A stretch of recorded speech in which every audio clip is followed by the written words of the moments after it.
Hi, this is Vanessa. Just happy to have a chance to walk you through this program that I'm so very proud of, that we've been building and refining and getting feedback and improving for many years now. In the Family Foundations Immersion, we are really looking to raise resilient families. And the basis of that is our raising resilient children. And in doing so, we start to see that the love flows more freely between family members, and we can get to a place where we really are experiencing a new legacy, right? So creating that legacy of love going forward by investing in ourselves and in the next generation in a meaningful way. And one of the things that parents are always asking for are more effective, proactive parenting strategies and getting out of that reactive state where a lot of us find ourselves feeling quite stretched thin and kind of in this either task mode or manager mode, or sort of checking out or doubling down on limits and consequences that we wish we didn't have to, like leveraging screen time all the time. And so the kind of the antidote for that is to have smart, proactive parenting strategies, like the right tools for the job that you can pull from and feel more hopeful as you see them work and improve family life. And the 7 pillars of raising resilient children is a framework that we walk through in the Family Foundations Immersion. And that includes emotional mastery, motivation mastery, healthy boundaries, robust routines, conflict resolution and repair, mutual goals and teamwork, and creating positive relationships. These are connected through a lot of research to different child outcomes like better friendships, more social IQ, more satisfaction with life in youth and young adults, more appreciation and pro-social behavior where there's more kindness and more respect, less behavior challenges both at home and school, a higher GPA and greater engagement in school. That was actually through my study. Lowered anxiety, depression, risky behaviors, and school dropouts in adolescents. That was from one of my colleagues' studies. And increased critical thinking skills, striving and thriving. And, this is all broken down though in common language that's really accessible to parents and caregivers alike. And we're really giving you some of like the cheat codes from all of the experience of, thousands and thousands of interactions with hundreds and hundreds of students and families over the last 20 years, pulling from the best of the research and the different methods out there, and really just saying, look, we're not the sitting expert on your kids, but it sure does help to have some expert advice that you can draw from and decide what fits for you and what you would like to maybe, skip or try later. And so here's a walkthrough through the pillars.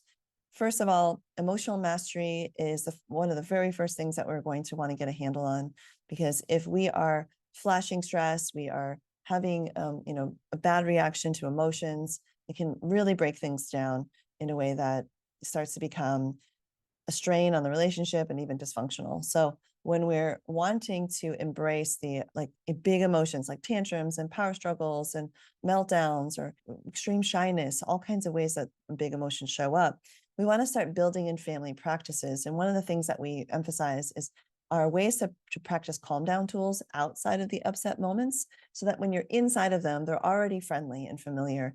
And we even have each family member make a resilience plan. And there are many steps that lead to this like culminating thing of a resilience plan, but you can actually build it as you go. So you can enjoy, like in the next 2 to 6 weeks, a shift in your response and even your kids' response to stressful experiences. And that's not to get rid of emotions, that's actually to honor them. And here's an example of a calm down corner that a child put together with just a little spark of inspiration, finding a way to reset in a proactive, positive way. And then when we get our composure back, that's when we can do things like problem solve, talk things through, make sure things are clear in terms of expectations, et cetera. So once we do that, we also have the opportunity to really build the most robust routines possible, ones that practically run themselves. And one of the top things we always look at are like really collaborating with kids on their routines so they can have more ownership of it. And part of that is creating realistic routines that have ample time for transitions. One thing I like to say is that transitions themselves are an event. And so if we build in transitions and even make them intrinsically motivating, fun, the kids have an influence on how they go, that's just one thing that we work on in the robust routines piece. We also find opportunities to teach life skills along the way so we can help our kids build towards more self-motivation, self-monitoring, less nagging, bribing, kind of, pushing along, and more self-directed activity where they're starting to build towards that, capacity for independence and having their own striving and thriving plans. And we do like to encourage, families making a visual plan together with everyone's input, but you have to be really careful with the chart. You don't necessarily start there. And there's a whole process I love to, roll through. It's a really powerful tool. We spend most of our hours with our kids, especially during the weekdays, in routines. And so it's going to be really important for us to smooth them out. And like this could be a foundation for how daily life can look and feel as a family. We also talk about healthy boundaries. And when you do this, it's always important to get really clear on your everyday expectations and how you'll respond to them, especially if you have multiple caregivers or multiple kids. So you can have this consistency across it. But even for like solo parent, solo child households, when there's clarity and there's even a preview of how you're going to respond if they do or don't meet those expectations, and also, by the way, you've checked out whether your expectations are developmentally appropriate and within reach for your kids, so they're truly fair. When you're in the moment, you'll find yourself feeling much calmer about holding lines lovingly while kids are testing them and helping them through some growing pains around what they can and can't influence, how things do or don't work. When the emotions are running high, you can still stand your ground. There's a lot of power here that can be shared in the family. And one tip that I always want everyone to know about is that you can focus more on what you do want versus what you don't want. And when you do that and you positively reinforce what you do want and are really good at describing that and even teaching it and walking through it together as a family, there's this vision that you're working towards rather than being in a sort of a cycle of reacting to what's going wrong and making sure they understand that that's wrong. We also need a vision that's pulling us forward and inspiring us. And that's what this pillar really helps us do. Next, we have positive relationships. This is where we're really filling up our relationship piggy bank. So we have credit to spend when the big emotions and the limit setting moments are here. And there are so many ways to learn how to connect before you correct. That is borrowed from Positive Discipline and Jane Nelson. And we'll do things like help you find your sort of like love lenses where you're like identifying each family member's top character strengths, mapping out your strengths as a family, investigating how each person uses these strengths, and even practice spotting those strengths to recognize what's already working well. And because it's easy to, again, to let our attention to be drawn to the deficits with kids, and we tend to hone in on what needs to be fixed and can forget to recognize what's working well. So I like to say what we put attention on grows, and we can even help kids use their strengths in new ways, even if their strengths are different from other family members. And then we start to have a more flow state and a chance to be really effective in sharing our gifts and talents with others and really embracing our kids as they are at their core, like who they really are. And so when we do this, we get to help children see the good in themselves. And that's when we get to really build some resilience in our relationships for when we do hit some challenges like disagreements about chores or family vacation moments or all these kinds of things. Like, right, we want them to trust us as people who really do admire them and understand them and see them. This is important at young ages, but especially for middle childhood. So heading into tween and teen land, you're going to really want to have a sense of your kids' strengths, share gratitude and appreciation for them, and even get to know each other's love languages. And I'm talking about the original love languages, even though for some people, maybe bubble tea is your love language. I hope we can also explore the core 5 from Gary Chapman's work. So when we tune into the gratefulness for life's gifts and appreciation of the people in our lives, we get to do things like practice spotting character strengths, even and especially when patience is being tested, and have a sense of like interconnectedness that we really do have a team, a village, even of folks who are with us and for us and behind us and appreciate us. And that starts with us, the parents and caregivers, and it can be expanded from there. Now, moving on to something that can be more challenging, which is like conflict resolution and repair.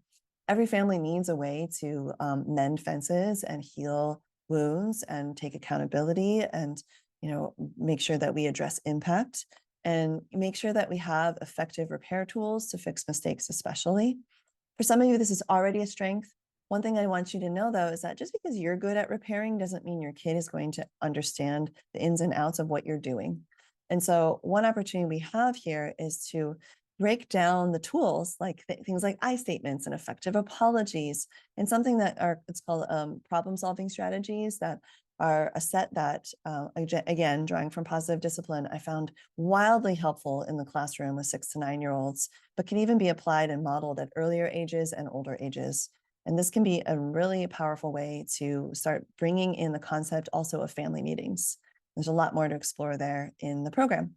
Next is another really big piece, which is motivational mastery. This is often where we want our kids to cooperate more, listen better, get on board with chores, and be motivated to pursue their interests and do well in school.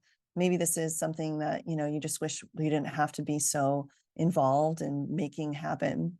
And one of the things we always want to bring in here is that first we have to clear obstacles to motivation. And the other part of my research for my master's was looking at intrinsic motivation. And it was also just like my charge as a Montessori educator. We're supposed to really help the kids like find that intrinsic motivation, spark them, help them to become more self-motivated and independent and self-reliant. And boy, do they rise to the occasion given the right tools and environment. And we're part of that environment, and we have a huge influence and impact. And we can do things like help them clear these obstacles, boredom, fill skill gaps, help them have a sense of autonomy, making sure that they feel connected and have some purpose around like the people that they're connecting with and they're not too lonely, and helping them have a growth mindset versus a fixed mindset. And just a few hacks for you around motivation. Since I am a coach, I want you to get a feel for some of the things that we'll be touching on to make sure that you're not only sharing motivation tools with your kids, but you're also receiving them for yourself. And these are things that can carry over way past family life into your work life, other parts of your personal life, your broader family life. And when the kids fly the coop and they're out and independent, these are tools that you can still use to continue evolving and growing. So first, we just really want everybody to have easy ways to build in proactive self-care practices in your routine. And there's a myriad of ways that we do this. This is a crossover with emotional mastery, but it really is about creating a culture where care is a priority, which includes self-care. When we do this, we have the opportunity to model a really healthy way of coping, of managing stress, of being in the world, and with our busy modern lives that are so demanding, how to do things in a sustainable way. Sounds like far away, but I want you to tell you that you can build in micro practices. These are things I've brought to, I'm hired to come into schools and teach other youth serving caregivers like teachers how to build in self-care practices in these micro ways. And it's a really powerful thing. If you haven't already done it, I'm so happy to help you. It's one of my favorite things to do with adults who help children, because it's so easy to burn out and just feel tapped out. And there's very hard for us to show up how we want to as parents when we're tapped out. Yeah. And also, it's helpful to have a big dream here, like really aspire to something, like being the best parent you can possibly be, or helping your kids become the self-reliant, responsible, capable, kind, considerate, respectful, grateful, kind of powerful people that they're meant to be. And so one thing I've heard that really stuck with me throughout my years of being a mentor and also receiving mentorship is that the bigger your dreams and the more you want to change and grow, the more self-compassion you'll need to give yourself. And this means like being willing to make mistakes and try new things, be brave. This means being able to admit that you have challenges and be vulnerable around those things. And we've created such a beautiful container for this in the immersion program. I keep hearing from folks how much safety they feel, how much camaraderie and less alone they feel in the container of the immersion. And I'll start showing you some examples of folks who are in the immersion shortly. But before I do, here are a couple more tips. Pacing yourself for the long game, right, is part of self-compassion. So instead of saying, if I don't stop yelling immediately, or if I don't stop using screen time as a leverage or as a babysitter immediately, well, if I don't get aligned and consistent with my other caregiver right away on the same page, then somehow I'm not doing it right. And I agree that these are really important goals. But what we're going to help you do is make consistent 1 to 10 to 20 degree shifts, we'll say, in behavior over time. And that's not just for you, that compassion, it's also for your kids, because they're learning and growing and they're going to stumble. And us being there and being able to be confident that it's going to be okay because we're making progress is so key. They feel so soothed and comforted by that. A lot of research shows that that is one of the key elements. And so we have to have that compassion for ourselves as well, be willing to pace ourselves. They say though that you can improve like 20, 30 times more if you just improve 1% or 1 degree over time. So really small acts build up. So that's what we help you do. Every 2 weeks, we get together in the program. I'll talk a little more about that. And we pick something to commit to for those next 2 weeks. That is our one shift, right? Our 1 degree shift, our one new practice, our one project that we're going to focus on. So we always have something we're working on, and it's never too much. It's not all at once, right? The other thing is to find awesome accountability partners and mentors who will hold your vision for you. And here's a picture of us at a retreat having a meal at a beautiful ranch. This is a group of folks, members sitting together and sharing their resilient stories from parenting moments that were tough, that they rose above, that they're proud of, really powerful stuff. But when you find these awesome accountability partners, and I mean awesome, they help you hold the vision of what's possible when you lose it, right? They remind you of your commitment. They remind you why you're in it. They help you by also saying, you're not alone. I do this too. Here's what I'm trying. What are you trying? And getting to jam and brainstorm together. This can be sometimes some of the most powerful parts of the program. And I just want you to be aware that we really help you match up and connect up with other members so that you do have that squad, that feeling, that team behind you within the program. And of course, your mentors, your coaching team is rooting for you every step of the way. So when we're doing this, we're creating mutual goals, and we're really getting that sense of teamwork, right? And we do spend a couple months on this, talking even in more depth about things like family meetings and creating shared meeting and shared goals and shared values as a family. And it's so helpful to have also the expertise of Coach Imani Aisha, who helps us with communication that can break down, especially between adults and married folks, but helping us like set really good goals that are achievable, that are fun even. And we have so many ways that we help you put solid support systems in place. And, I always like to say, parents, don't let other parents raise kids alone, because it takes a village of resilient parents to raise a village of resilient kids. And so most and first and foremost, I really want you to find your people. And hopefully that's with us, but if it's not, that's okay. We are people who identify as wanting to be or already, becoming calm, empowered parents, wanting to raise happy, confident, and resilient kids. And we affirm this over and over again in so many ways. And it's just so important to come into contact with that perspective over and over again, so you really do believe what's possible. And many of us don't have this community in place already, or we're in the process of building it and we need inspiration. Or even we were raised in a way that didn't really give us the tools and like that mindset. And we need contact with the perspective to keep going forward. I just found Vanessa to be very personable, like easy to talk to and relate to, and mixed in with this is what's, kind of been gleaned from scientific sort of studies. Right. And this is what I've gathered from my kind of decades, like in the field.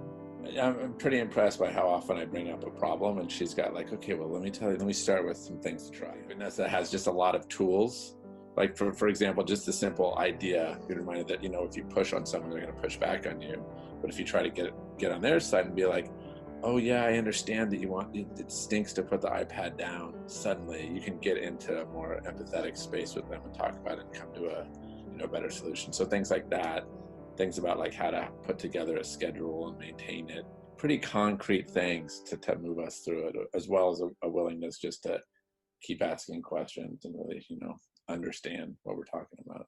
She just seemed to have business about her, I'd say, right, where the session was well structured.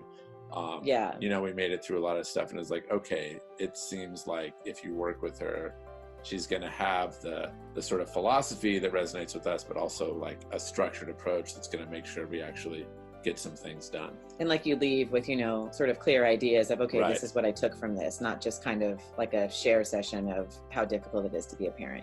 And I want you to get a sense too of like what kind of folks end up in our program. I mean, we've got a solo mom from Texas, Ellie, who's a preschool teacher, solo mom locally of teenagers, Georgina. We've got couples that have kids in preschool, kids in elementary school, couples who have kids in middle school. I mean, mostly parents, I would say most of the families have like a child that's around 6 and either a younger or an older kid. And so there is a kind of like a common denominator of like kindergarten age, but that's not a prerequisite to be able to get something out of the program. I've been able to support folks with kids of all ages. And one example is Tiffany. She shared with us that this kind of work has a ripple effect for the rest of your life. It's not just applicable for children, but also family members, coworkers, and friends. And I just love her commitment. She says, we want to do right by our kids so they are healthy, functioning, strong, and contribute to their community. She's also the guest interviewee for episode 4 of The Calm Empowered Parent, if you want to hear more of her story. Here's also Amra, who's an elementary school teacher. She and her partner came to the sessions and were in the immersion for 2 years. And she says that she felt more dedicated to improving communication between the multiple households, bringing in the fun to diffuse power struggles, and remembering to connect before she corrects. And she reported back that life at home is so much smoother now. This is Carlos of Carlos and Juicy, who are also in the program for 2 years. And they were so happy because their little daughter was such a dragon. She has such a big personality and temperament. I was so happy to see her actually use skills that she's learned to calm herself down that they taught her. So I taught them, they taught their daughter, and it was really working well. So he wanted to report back a win that we went from having our daughter to be the kind of person who's more challenging to now being someone who's learned how to control herself and has self-regulation skills. That emotional mastery was a really important one for them. And last but not least, Allie, that solo mom from Texas I was telling you about. I mean, you have to understand that she was a DACA recipient, and she would manage to come before COVID to 3 in-person retreats that we hosted. She figured it out. She's resourceful, right? She got her miles, and she figured out deals, and she got carpooling rides, and she figured it out how to come and be a part of it. And she says that she would tell every family that it's an investment that helps your family heal and grow, and that she would encourage any parent to be a part of this community who yearns for structure, guidance, and how to parent an emotionally intelligent and confident child. And you're going to get help with tough topics, things like handling power struggles, meltdowns, and tantrums with calm and confidence. You're going to learn how to set limits clearly, consistently, and fairly while offering choices. And when necessary, follow through on those related, reasonable, and reinforceable consequences will help you figure out what and map out. You'll also get help with winning cooperation and motivating engagement and desired behavior with limited use of rewards and punishments. We'll also help you repair mistakes and role model how to recognize, reconcile, and resolve them, and design realistic routines based on the skills and responsibilities of family members, and facilitate a mutual understanding of shared values and preferred home culture, where each family member contributes. And what we do is we'll set up the whole family for a lifetime of resiliency and success. And so here's what some folks have been saying after they finish the immersion. They say that it takes the guesswork out of parenting, it helps them know what to do and what to say in the toughest moments, feeling confident in those moments and calm, creating more ease and enjoyment in daily family life. They've also said that it helps them step out of stress and overwhelm into more calm and confidence. And, they love that they can choose from a whole wet menu of ways to get support. You don't ever have to parent alone or navigate the program alone. There's so much support in place. And here's what you get. Trying to break it down, all right? Got monthly training calls where you can learn proven strategies and tools. We've got the monthly Q&A calls, and that's where you get built-in accountability, feedback, and support.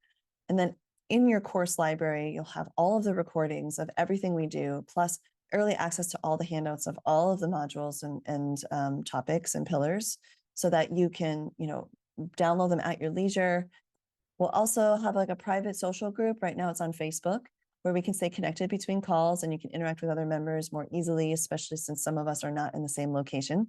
Although some locals do meet up in person, which is really, really sweet. If you happen to be in the same location, or like bring a friend into it, right? Another family, then you can be connected in person as well. Now, I want to introduce you to our coaching team. Let's start actually with Amani Aisha.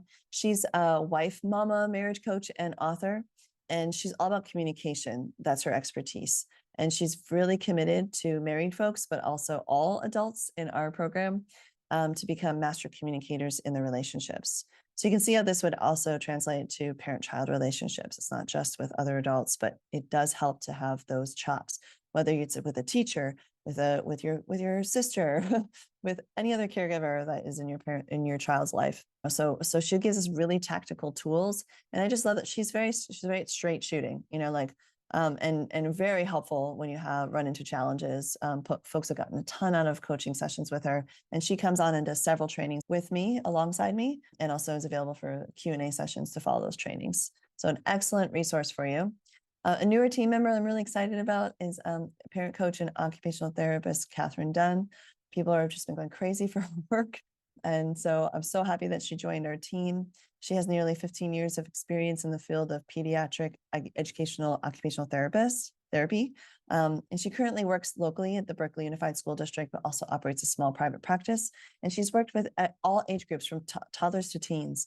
And so even though her expertise is in things like executive functioning, visual perception, et cetera, like dyslexia, dysgraphia, even behavioral interventions for Tourette and tic disorders, she also just helps us figure out what our sensorial needs are. And that goes for all human beings, whether you are considered neurodiverse / neurospicy or more neurotypical.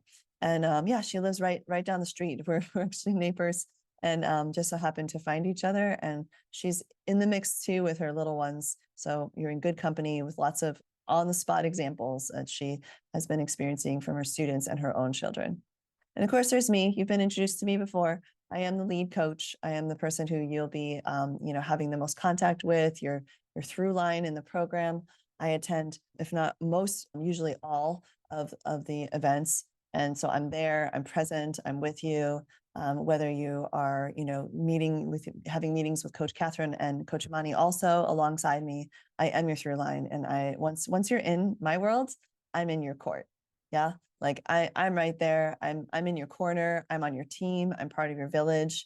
I take it very seriously. This work is really mission driven, and it'd be such an honor to support you.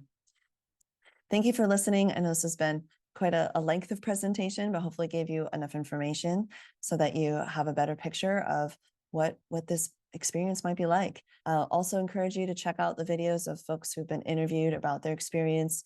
You can check that out on the YouTube channel called Parent Heroes, on the Raising Our Resilience YouTube channel. And also you can always ask to speak to members. I'm happy to connect you by text to introduce you to a family or 2 or 3 that would be so happy to hop on the phone, especially asking your questions, easy and tough ones, and they will be candid with you about their experience. I really trust them to, represent the program accurately, what it can do and what it can't do for your family, what's included and what's not included, things that, little questions you might have that might help you feel a little more clear on your decision about whether you'd like to join with us. So looking forward to our next conversation. Lots of love until then, and may you rise into that identity of being a calm, empowered parent, raising confident, happy, and resilient kids. And I wish you all the best. Talk soon.